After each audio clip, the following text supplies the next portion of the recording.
小伙伴们，大家好！很开心周五又来和大家聊天了。最近租房季忙着出租房子、筛选租客、签合同等。开心的是，手头的房子都以自己的目标价位顺利租出去了，也找到了满意的租客，而且是仅用了1个下午的时间。这里和大家分享一下自己的实操心得，相信能帮到现在正在招租的朋友们。那么今天的主题是走对这几步，防止不愁租。下面我们就分点详细解析。首先，第一步也是最基础要做的准备，也就是要把房子打理干净。要是可以装饰好一些，更是重要。如果有租客已经住在里面的，可以和他们友好沟通，让他们提前收拾干净。试想一下，潜在租客去看房，里面一团糟，脏兮兮的。即使您房子位置、价钱再好，绝对第一印象就让很多租客望而却步了。特别是高端一点的房子，这点一定要做好。建议房东们提前去打理好。随后第二步就是要拍好一组特别好看的房子的照片，清晰地显示房子的特色，如有多少个卧室，房子结构排布合理，是否有私密后院等。拍好照片的同时，准备好一段清晰明了的描述，用不同平台方式去登招租广告，多做宣传，以便让有需要的潜在租客容易找到您。再好的东西，不宣传如石沉大海，别人找不到也是没用的。前面我们出的一期用这5个方式不愁找不到租客的视频里，非常详细的与大家分享过用什么方式招租最有效。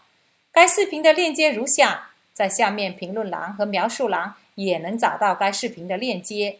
强烈建议大家看完这期视频，回头去看看那一期，绝对有用。本人每次都是用的这些方式，都能很快找到好的租客。好了，让我们接着讲第3点，也就是要提前做好规划。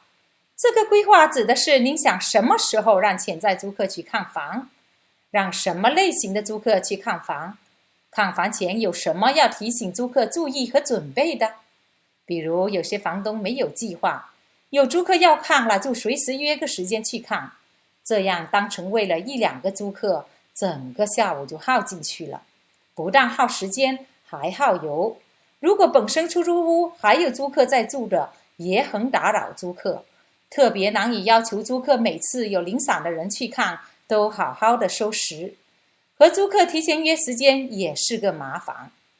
还有好些新手房东因为没有经验，不懂得要筛选租客，因为急着出租，凡是要求来看房的人都放进来看，简直是浪费双方的时间。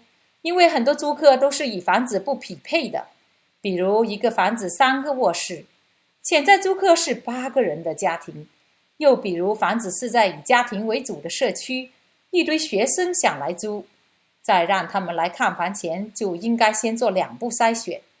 再教您5招预防坏租客，即6个租客一定要选这一个。那2次视频中有与大家分享应该如何筛选租客，强烈建议小伙伴们随后点开看看，链接放在下面描述栏里。看完后应该就很清楚应该让什么类型的租客进来看房了。接下来要讲的第4点，是很多人容易忽略的细节，也就是看房的时间和看房当天的天气也很重要。大部分人都是周末有时间，最好挑一个周末下午，按时间段安排不同组的租客来看，这样不但可以节省时间，更能造成这个房子很多人抢着租的感觉，有利于后面和租客沟通房租。这么多人抢着看，本来想讨价还价的租客也就不好开口了。为什么说挑个好天气也很重要呢？试想一个阳光明媚的下午，防止光线充足的效果好，还是阴沉沉的天，下着淋漓小雨，地面脏脏的效果好？好天气绝对是加分项，所以提前看天气预报来安排看房的时间。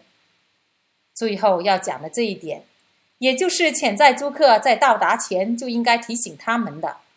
比如当天的流程，我一般都是在前面2步筛选完，要是决定让他们看了，会提前把地址和时间再给他们发一次，以免他们弄错时间到达。还会告诉他们当天多少点前我们要做出最终的决定。如果他们想租，要在那个时间前告知。同时通知他们选中后要做的步骤，比如付费背景调查、啥时签约、签约时要求带的材料等。看到这里的小伙伴们，别忘了订阅我们的频道及打开旁边小铃铛，每期都有干货分享，亲们不要错过。好了，聊到这里，最重要的步骤都讲完了。如果严格遵守这些步骤去准备，相信也能和我们那样，防止一个下午就租掉了。做多套房说容易不容易，说难也并不难。任何投资都是一个不断学习、不断进步的过程。只要自己肯下功夫，路一定会越走越轻松。好了，这一期就分享到这里。小伙伴们别忘了动动可爱的小手给我们点个赞，感激不尽。下周5再见咯，拜。